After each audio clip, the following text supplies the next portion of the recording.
Hello everyone से आज हम देखेंगे एमएससी का केमिस्ट्री ऑनर्स का CC2 का क्वेश्चंस 2023 टू 2025 प्रीवियस ईयर का क्वेश्चन है।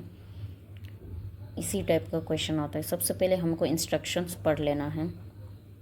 टाइम 3 आवर्स, मैक्सिमम मार्क्स 70 होगा। Candidates are required to give their answer in their one words as far as practicables. उम्मीदवारों को एक शब्द में ही आंसर देना है। द फिगर, ये ग्रुप ए का, the figure in the margin indicate full marks answer from all the groups as director. सब ग्रुप्स अलग अलग बना हुआ है, सबका अलग अलग मतलब जितना भी क्वेश्चन होगा वो हमें देना है। जैसे किसी में ग्रुप बी में हमें 4 क्वेश्चन और ग्रुप सी में हमें 3, या फिर ग्रुप ए में तो कंपलसरी है, हमको पूरा बनाना ही पड़ेगा। और ग्रुप ए का फर्स्टली हो गया हमारा, ग्रुप ए का क्वेश्चन हो गया select the correct option of the following. हमें करेक्ट ऑप्शन सेलेक्ट करके इसका आंसर देना है। Polydispersity index PDI of micromolecules is a measure of, क्या चीज़ हम मेज़र करते PDI को, तो ये हमें सही आंसर देना है, correct answer. In polymer chemistry the kinetic terms refers to the polymerisation reactions rate. I think इसका आंसर ये होगा। ग्रुप 3 नंबर का हो गया Debye Huckel's equation becomes less accurate due to ion interactions low concentrations, इसका होगा 4 number. In the Tafel plot the slope of the linear region corresponds to activation energy. The entropy of activation is related to change entropy of reactants and products. इसी तरह हमारा ये 10 question है total हमारा 10 question है। पर question हमारा 2 marks का होगा। इसमें ऑब्जेक्टिव टाइप का है। फिर हम चलते हैं, लास्ट क्वेश्चन हमारा हो गया chemical potential of thermodynamics process system is increase with increasing pressure and decreasing temperature होगा इसका। ग्रुप बी का हो गया हमारा आंसर एनी 4 क्वेश्चंस। 4 क्वेश्चन बनाना है। 5 क्वेश्चन में से हमें 4 क्वेश्चन बनाना है। पर क्वेश्चन हमारा होगा 5 मार्क्स का होगा।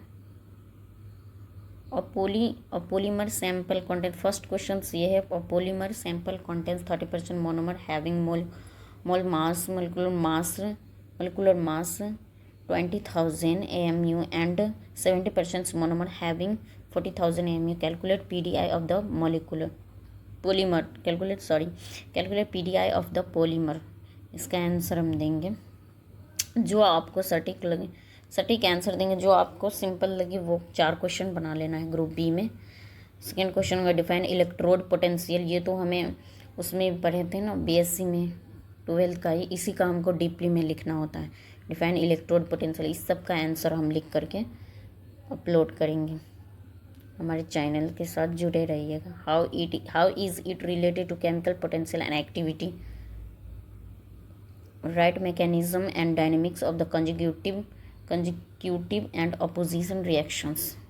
इसमें हमें मैकेनिज्म करना है। राइट ड्यूहम मार्गोलियस, ये क्वेश्चन मोस्ट इंपोर्टेंट है 4 का। राइट ड्यूहम मार्गोलियस इक्वेशन, ये हर साल पूछा जाता है। व्हाट आर इट्स एप्लीकेशंस, इसका एप्लीकेशंस और ड्यूहम मार्गोलियस इक्वेशन हमें बनाना है।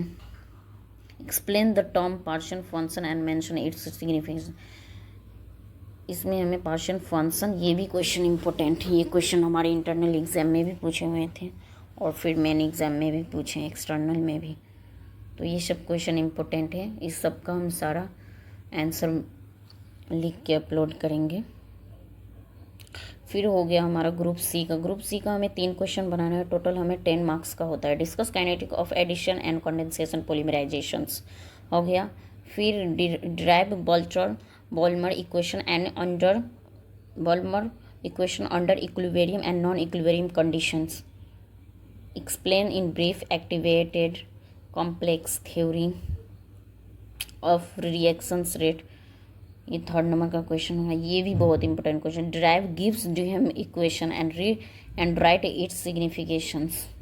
एक्टिवेटेड कॉम्प्लेक्स, ये question 3 number question and 4 number question is most important.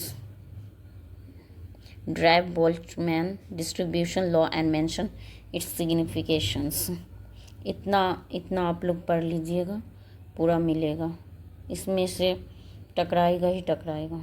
एलिनोम्यू repeat करता ही है हर साल क्वेश्चंस।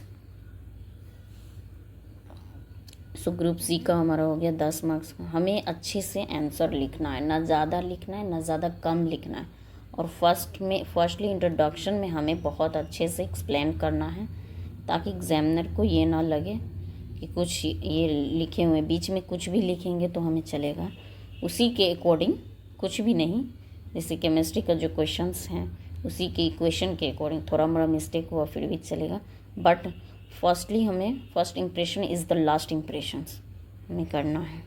ठीक, फर्स्टली हमें अच्छे से लिखना है और सारे क्वेश्चन को सॉल्व करना है जितना जितना बोले हैं, और पेपर पूरा फुल करके आना है, अच्छे से एक्सप्लेन करना है। फर्स्टली थोड़ा इंट्रोडक्शन में हमें थोड़ा सा लिखना है, फिर सेकेंड 2 लाइन छोड़ करके हमें अच्छे से बीच में एक्सप्लेन करना, फिर लास्टली हमें जो होता है कंक्लूज़न में, उसमें हमें अच्छे से थोड़ा लिखना है। So thank you for everyone's.